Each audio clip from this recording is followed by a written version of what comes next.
O segundo livro de Samuel, capítulo 13, registra no cenário bíblico a história de Tamar. Tamar era uma jovem belíssima. Ela não era uma moça qualquer. Ela era filha do rei Davi.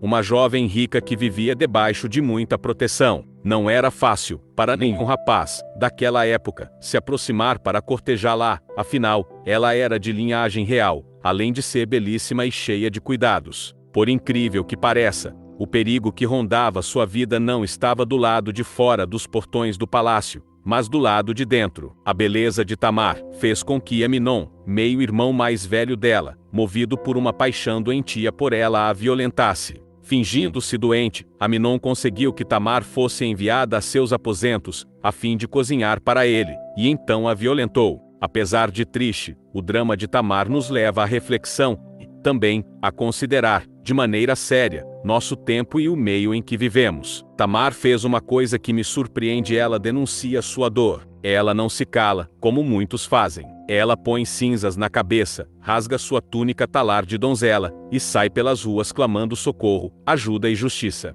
Quantas pessoas estão vivendo dramas como este? Gente que acredita na vida e sonha com relacionamentos saudáveis, mas, infelizmente, são surpreendidas pela tragédia de cair nas garras de pessoas como Amnon. Os rastros de violência de gênero apontados e denunciados pela Bíblia são muitos. Este episódio nos traz também um alerta sobre as más amizades, que acaba nos influenciando a agir como Amnon. Jonadab, primo de Amnon, era um amigo tão chegado que este compartilhava com ele seus pensamentos mais íntimos. Um dia, Amnon confessou a Jonadab seu desejo para com sua própria irmã, Tamar, filha do mesmo pai, mas de outra mãe. Se Jonadab fosse um amigo de verdade, se ele amasse seu primo e desejasse seu bem, sua resposta teria sido firme. Ele teria repreendido Amnon por hospedar pensamentos impuros, e por desejar sua própria parenta. Os dois sendo judeus sujeitos à lei revelada por meio de Moisés,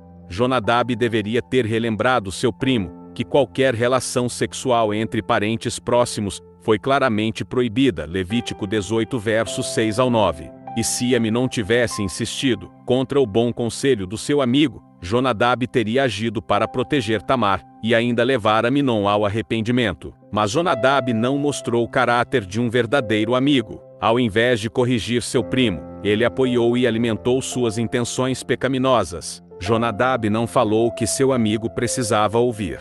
As palavras de Jonadab incentivaram mais erros na vida de Amnon. Ele reforçou o senso de direito desse príncipe de Israel. Como um filho do rei, neste caso o herdeiro provável do trono, seria negado algum desejo? Ele sugeriu para Amnon um plano para conseguir uma oportunidade de estar a sós com Tamar. E Jonadab lhe disse: deita-te na tua cama, e finge-te doente. E, quando teu pai te vier visitar, dize-lhe: peço-te que minha irmã Tamar venha, e me dê de comer pão, e prepare a comida diante dos meus olhos, para que eu a veja, e coma da sua mão. Segundo Samuel 13 verso 5, os resultados foram desastrosos. Quando Amnon aceitou o conselho perverso do seu primo, deu início a uma série de eventos que destruíram vidas e ameaçaram a estabilidade da nação de Israel. No segundo livro de Samuel, os capítulos de 13 a 20, relatam os eventos que vieram em consequência do mau conselho de Jonadab. Absalão, irmão de Tamar, tiveram o mesmo pai e a mesma mãe.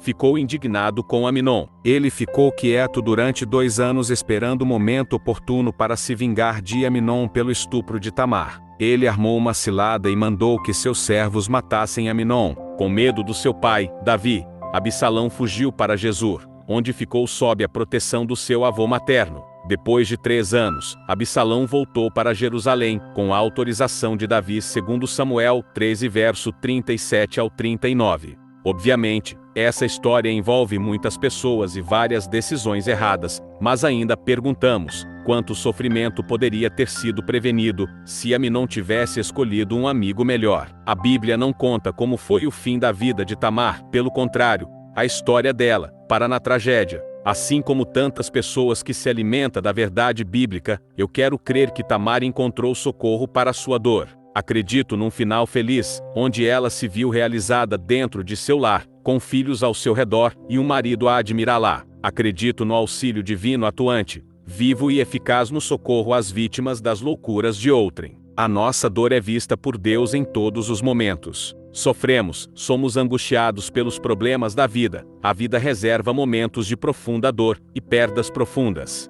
No meio delas, precisamos chorar sem azedar o coração e a alma. Nossas perdas nos lembram que não estamos sozinhos. Jesus está conosco e nos toma pela sua mão. Ele nos faz dançar novamente no meio das dores e nos coloca em pé na vida. Como diz o texto do Salmo 30, verso 11: tornaste o meu pranto em folguedo, desataste o meu pano de saco, e me cingiste de alegria. Os pais devem ter consciência de que é sua obrigação educar os filhos com amor, e isso não significa deixar de repreender e passar a mão na cabeça quando fizerem coisas erradas, pois a disciplina é um sinal de amor. Pais que amam corrigem hoje para que os filhos não sofram muito mais amanhã. É assim que Deus faz conosco. Ele nos corrige quando pecamos, quando enveredamos por caminhos errados, exatamente porque Ele nos ama e quer o nosso bem, e não a nossa destruição. Hebreus 12, versos 5 a 11. Oremos a Deus para que nos dê sabedoria e discernimento, com vistas a sermos bênção em nossas famílias, agindo sempre conforme a orientação que Deus nos deu através das Escrituras.